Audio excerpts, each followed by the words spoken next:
മെസ്സിയും അർജന്റീനിയൻ ടീമും കേരളത്തിലേക്ക് വന്നേക്കില്ല. മെസ്സി കേരളത്തിലെത്താനുള്ള സാധ്യത മങ്ങിയതായി കായിക മന്ത്രിയുടെ ഓഫീസ് അറിയിച്ചു. കരാർ പ്രകാരമുള്ള സമയക്രമം പാലിക്കാൻ കഴിയാത്തതാണ് പ്രശ്നമായത്. ഒക്ടോബറിൽ അർജന്റീന ടീം കേരളത്തിൽ വരുമെന്നായിരുന്നു മന്ത്രിയുടെ പ്രഖ്യാപനം. തിരുവനന്തപുരത്ത് നിന്ന് ഷിജോ കുര്യൻ ചേരുന്നുണ്ട്. ഒപ്പം സ്പോർട്സ് ഡെസ്കിൽ നിന്ന് ഹരിഗോവിന്ദും ചേരും. ആദ്യം ഷിജോ കുര്യനിലേക്ക്. ഷിജോ, മെസ്സി വരില്ല എന്നുള്ള കാര്യം ഏകദേശം ഉറപ്പായ നിലക്കാണോ കാര്യങ്ങളുടെ പോക്ക്? നൗഫലെ, അത് അങ്ങനെ തന്നെയാണ്. മെസ്സി കേരളത്തിലേക്ക് വരില്ല എന്നുള്ള കാര്യം ഏറെക്കുറെ തീരുമാനമായിട്ടുണ്ട്. അതൊരു 100% ശരിയാകുന്ന തരത്തിലേക്കാണ് കാര്യങ്ങൾ പോകുന്നത് എന്നുള്ള വിവരമാണ് നമുക്ക് ലഭിക്കുന്നത്. കാരണം പ്രത്യേകിച്ച് മെസ്സിയുടെ മറ്റൊരു പരിപാടി ഇന്ത്യയിൽ നടക്കുന്നുണ്ട്. ഇന്ത്യയിലെ 4 ഇടങ്ങളിൽ മെസ്സി വരുന്നു, അല്ലെങ്കിൽ ഏതൊക്കെ സ്ഥലങ്ങളിൽ മെസ്സി വരുന്നു, എവിടെയൊക്കെ എന്തൊക്കെ പരിപാടികളിൽ പങ്കെടുക്കുന്നു, എന്ന് വരും, എന്ന് മടങ്ങും, ഇതടക്കമുള്ള കാര്യങ്ങൾ ഇപ്പോൾ പുറത്തു വന്നിട്ടുണ്ട്. ഈ വർഷം ഡിസംബർ 12-ന് കൊൽക്കത്തയിൽ വിമാനമിറങ്ങുന്ന മെസ്സി 15-ാം തീയതി ഡിസംബർ 15-ന് ഇന്ത്യയിൽ നിന്ന് മടങ്ങി പോവുകയുള്ളൂ. അപ്പോൾ കൊൽക്കത്തയിൽ വിമാനമിറങ്ങുന്ന മെസ്സി കൊൽക്കത്തയിലും അഹമ്മദാബാദിലും മുംബൈയിലും ഡൽഹിയിലും വിവിധ പരിപാടികളിൽ മെസ്സി പങ്കെടുക്കുന്നുണ്ട്. പക്ഷേ മെസ്സി കേരളത്തിലേക്ക് വരുന്നതിനെ കുറിച്ചോ മെസ്സിയും അർജന്റീന ടീമും കേരളത്തിലേക്ക് വരുന്നതിനെ കുറിച്ചോ ഒന്നും ഇതുവരെയും ഒരു വ്യക്തത വന്നിട്ടില്ല. അപ്പോൾ മെസ്സിയും അർജന്റീന ടീമും ഈ വർഷം കേരളത്തിലേക്ക് വരുന്നില്ല എന്നുള്ള കാര്യം ഏറെക്കുറെ ഉറപ്പായിട്ടുണ്ട്. മെസ്സി ഇന്ത്യയിലേക്ക് വരുന്നത് ഒരു സ്വകാര്യ കമ്പനി ക്ഷണിച്ചത് പ്രകാരമാണ് ഈ പറയുന്ന സ്ഥലങ്ങളിലൊക്കെ, ഈ നഗരങ്ങളിലൊക്കെ മെസ്സി പങ്കെടുക്കുന്നത്. പക്ഷേ അതുമായി ഈ നേരത്തെ കായിക മന്ത്രി പ്രഖ്യാപിച്ച സന്ദർശനവുമായി ഒരു ബന്ധവുമില്ലല്ലോ. പിന്നെ എങ്ങനെയാണ് നമ്മൾ അതുമായി ബന്ധപ്പെടുത്തി മെസ്സി വരില്ല എന്ന് പറയാൻ സാധിക്കുക? നൗഫൽ, അത് തന്നെയാണ് പറഞ്ഞത്. കാരണം മെസ്സി ഇപ്പോൾ ഇന്ത്യയിലേക്ക് വരുന്നത് കായിക മന്ത്രി ക്ഷണിച്ചതുമായിട്ട് യാതൊരു ബന്ധവുമില്ലാത്ത പരിപാടിക്കാണ്. അതൊരു സ്വകാര്യ വ്യക്തിയുടെ സ്വകാര്യ സംഘാടകർ നടത്തുന്ന പരിപാടിക്കാണ് മെസ്സി വരുന്നത്. കേരളത്തിന്റെ കായിക മന്ത്രി അബ്ദുറഹ്മാൻ വിളിച്ച ക്ഷണവുമായിട്ട് യാതൊരു ബന്ധവുമില്ല. പക്ഷേ കായിക മന്ത്രി നേരത്തെ പറഞ്ഞിരുന്നത് കഴിഞ്ഞ വർഷം ഒക്ടോബറിലും നവംബറിലും മെസ്സി കേരളത്തിലേക്ക് വന്ന് ഇവിടെ കളി നടത്തും എന്നുള്ള പ്രഖ്യാപനം നടത്തിയത് കായിക മന്ത്രി വി അബ്ദുറഹ്മാനാണ്. പിന്നീട് അത് പല കാരണങ്ങളാൽ നീണ്ടുപോകുന്നു.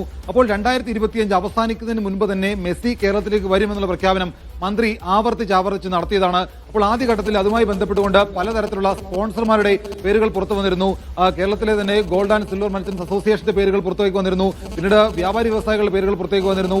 അവർ മറ്റു പല കാരണങ്ങളാൽ പുറത്തേക്ക് പോകുന്നു. പിന്നീട് റിപ്പോർട്ടർ ബ്രോഡ്കാസ്റ്റിംഗ് ലിമിറ്റഡ് കമ്പനി ഈ പറയുന്ന മെസ്സി വരുന്ന ടീമിന്റെ സംഘാടകരായിട്ട്, അവർ അതിന്റെ സ്പോൺസറായിട്ട് രംഗത്തേക്ക് വരുന്നു. അപ്പോൾ അവരുമായിട്ടെല്ലാം ആശയവിനിമയം നടത്തുന്നു. സ്പോൺസർ പൈസ കൊടുക്കാതെ ചില കാര്യങ്ങൾ നീട്ടിക്കൊണ്ടു പോകുന്നു. അങ്ങനെയുള്ള ചർച്ചകളൊക്കെ ഇതിന്റെ ഭാഗമായി നടന്നിരുന്നതാണ്.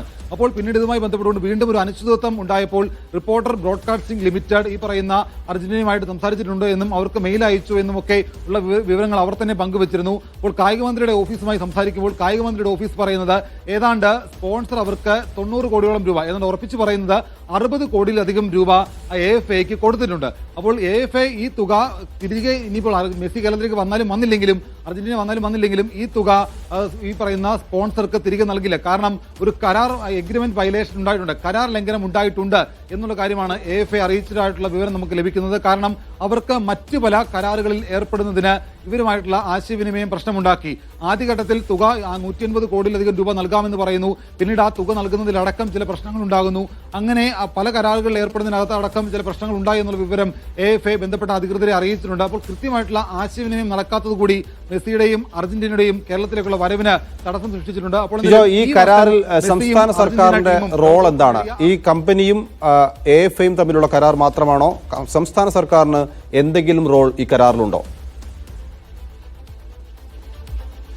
കായിക മന്ത്രി വി അബ്ദുറഹ്മാൻ തന്നെയാണ് പറഞ്ഞിരുന്നത് മെസ്സിയും അർജന്റീന ടീമും കേരളത്തിലേക്ക് വരുമെന്നുള്ളത്. പക്ഷേ ഇതിന്റെ ബാക്കിയുള്ള കാര്യങ്ങളൊക്കെ സംസാരിക്കുന്നത് അർജന്റീന ഫുട്ബോൾ അസോസിയേഷനുമായിട്ടും സ്പോൺസറാണ് ഇക്കാര്യങ്ങളൊക്കെ സംസാരിക്കുന്നത് എന്നുള്ള നിലപാടാണ് മന്ത്രി പിന്നീട് സ്വീകരിച്ചത്. അതായത് ആദ്യഘട്ടത്തിൽ മെസ്സി വരുന്നു എന്നുള്ള പ്രഖ്യാപനം കായിക മന്ത്രി പറയുന്നു.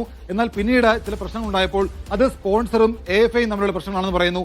എന്നാൽ ആദ്യമേ മെസ്സിയെയും സംഘത്തെയും മാഡ്രിഡിൽ പോയി, സ്പെയിനിലേക്ക് പോയി കായിക മന്ത്രി വി അബ്ദുറഹ്മാനാണ് ക്ഷണിച്ചത്. അവിടെ പോയി അദ്ദേഹം അവരുമായി ആശയവിനിമയമൊക്കെ നടത്തുകയൊക്കെ ചെയ്തതാണ്. അപ്പോൾ സർക്കാരിന് ഇതിനകത്ത് യാതൊരു റോളും ഇല്ല എന്ന് നമുക്ക് കരുതാൻ കഴിയില്ല.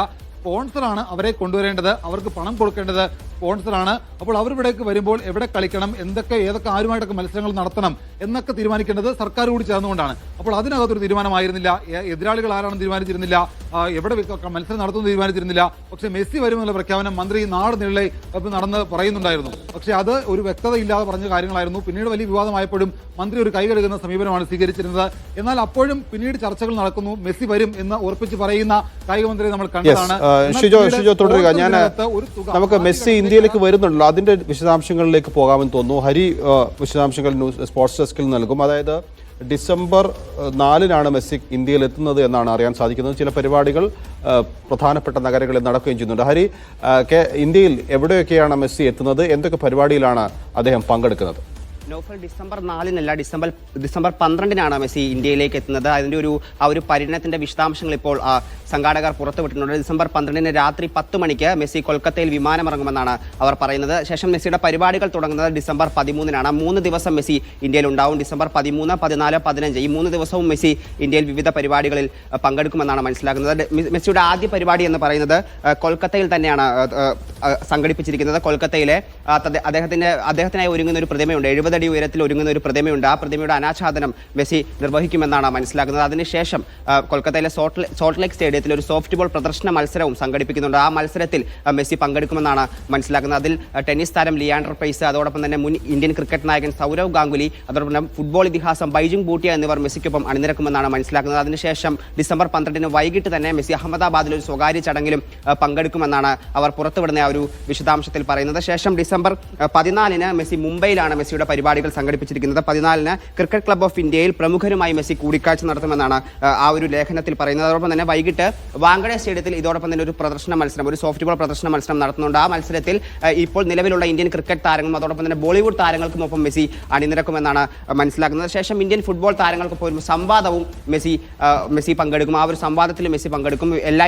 ഇന്ത്യൻ ഫുട്ബോൾ താരങ്ങളും മെസ്സിക്കൊപ്പം ആ സംവാദത്തിൽ പങ്കെടുക്കുമെന്നാണ് മനസ്സിലാക്കുന്നത്. ശേഷം മെസ്സിയുടെ അവസാന ദിവസത്തെ പരിപാടികളെല്ലാം ഡൽഹിയിലാണ് സംഘടിപ്പിച്ചിരിക്കുന്നത്. ഡൽഹിയിൽ ഒരു മെസ്സിക്ക് ഒരു സ്വീകരണ പരിപാടിയൊക്കെ ഒരുക്കിയിട്ടുണ്ട്. 15-ന് ന്യൂഡൽഹിയിൽ എത്തുന്ന മെസ്സി പ്രധാനമന്ത്രി നരേന്ദ്രമോദിയുമായി കൂടിക്കാഴ്ച നടത്തുമെന്ന് മനസ്സിലാക്കുന്നു. ആ ഒരു കൂടിക്കാഴ്ചയിൽ ഇന്ത്യയിലെ ഫുട്ബോൾ വികസിപ്പിക്കുന്നതുമായി ബന്ധപ്പെട്ട് ഒരുപാട് ചർച്ചകളൊക്കെ നടക്കുമെന്നാണ് ആ ലേഖനത്തിൽ പറയുന്നത്. അതോടൊപ്പം തന്നെ ഫിറോസ് ഷാ കോട്ട്ലാ സ്റ്റേഡിയത്തിലാണ് മെസ്സിക്ക് സ്വീകരണം ഒരുക്കിയിരിക്കുന്നത്. ആ സ്വീകരണത്തിൽ മെസ്സി പങ്കെടുക്കും. അതോടൊപ്പം തന്നെ ആരാധകരുമായി അഭിസംബോധന നടത്തുമെന്നാണ് മനസ്സിലാക്കുന്നത്. ആ ഒരു 3 ദിവസത്തെ പരിപാടിയാണ് ഇപ്പോൾ നിലവിൽ അറേഞ്ച് ചെയ്തിരിക്കുന്നത്. കേരളത്തിലേക്ക് മെസ്സി എത്തില്ല എന്നുള്ളത് ഏകദേശം ഇതോടൊപ്പം തന്നെ വ്യക്തമാവുകയാണ്. ആ ഒരു മെസ്സിയുടെ വരവുമായി ബന്ധപ്പെട്ട ഒരു കൺഫർമേഷൻ ഇപ്പോൾ സംഘാടകർ പറയുന്നുണ്ടെങ്കിൽ പോലും മെസ്സി ഔദ്യോഗികമായി തന്നെ ആ ഒരു പ്രഖ്യാപനം നടത്തുമെന്നാണ് സംഘാടകർ അവകാശപ്പെടുന്നത്. മെസ്സിയുമായി ധാരണയിൽ എത്തിയിട്ടുണ്ടെന്നും അതോടൊപ്പം തന്നെ മെസ്സി തന്റെ ഇൻസ്റ്റഗ്രാമിൽ കൂടെ തന്നെ ഈ കാര്യങ്ങൾ വ്യക്തമായി അറിയിക്കുമെന്നാണ് സംഘാടകർ പറയുന്നത്. മെസ്സി ഇത് 2ാം തവണയാണ് ഇന്ത്യയിലേക്ക് എത്തുന്നത്. 2011-ൽ മുൻപ് മെസ്സി കൊൽക്കത്തയിൽ എത്തിയിരുന്നു. അന്ന് കൊൽക്കത്ത സോൾട്ട് ലേക്ക് സ്റ്റേഡിയത്തിൽ മെസ്സി പന്ത് തട്ടുന്ന ഒരു സാഹചര്യം ഉണ്ടായിരുന്നു. നേരത്തെ വെനസ്വേലയായിട്ടുള്ള ഒരു ഫ്രണ്ട്ലി മത്സരത്തിനായാണ് അർജന്റീന ടീമിനൊപ്പം മെസ്സി എത്തുന്നത്. അങ്ങനെ ഒരു 2ാം തവണയാണ് ഇപ്പോൾ ഇന്ത്യയിലേക്ക് മെസ്സി എത്തുന്നത്. അപ്പോൾ ഒരു വലിയ ആവശ്യത തന്നെയാണ് ഇന്ത്യയിലെ ആരാധകർ എപ്പാടെ ഉള്ളത്. നൗഫൽ.